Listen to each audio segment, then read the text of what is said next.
the road again. I left Glendive, Montana after visiting my good friend Linda Starner Cunningham and her husband Pat, and unfortunately I only had one day with them, but we made the most of it.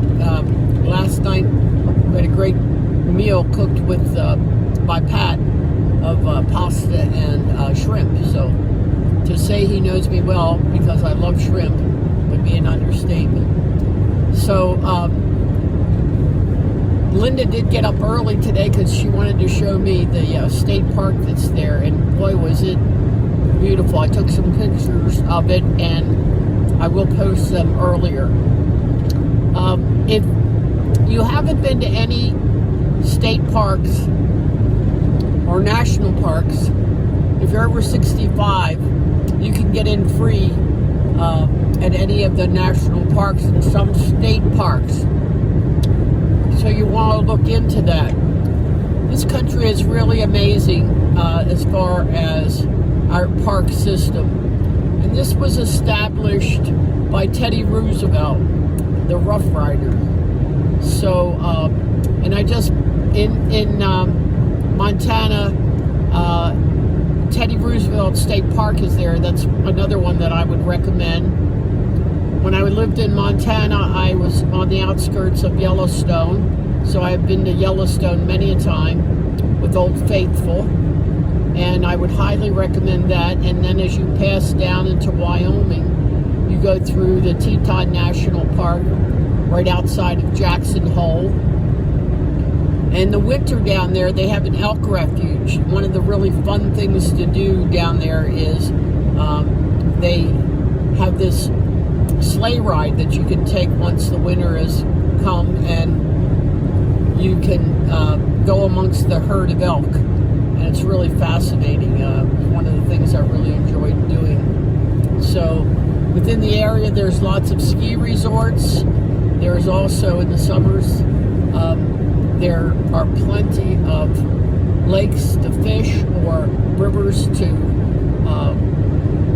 take cruises down, not cruises, but to take a raft down. I've done many rafting trips in Montana and also done inner tubes. Linda, who I just left, we used to go in the Gallatin River, and with our 6-pack of beers, and there'd be 10 or 12 of us that would float that down that, and then somebody pick us up and take us back up to the top. So one of the really fun things to do. And then also finding the different entrances. Like there's an entrance to Yellowstone National Park that's out of Livingston, Montana, and people get to know where there are hot pots, they're called, but they're hot water that comes up out of the ground there. So you have your own little party and go out there and sit in the hot tubs. Not tubs, they're just hot water that you sit in that smells like sulfur, but get a group of people and you have a lot of fun. And so Glacier National Park is another one that you want to make sure that you go to. That's takes you going to the Sun Highway, which is also then takes you into Canada. On that particular one, now they've had so many people take that, you have to kind of get a reservation to go through. So plan ahead on that one. But always busy in the summers. But that's definitely a national park that you want to go see.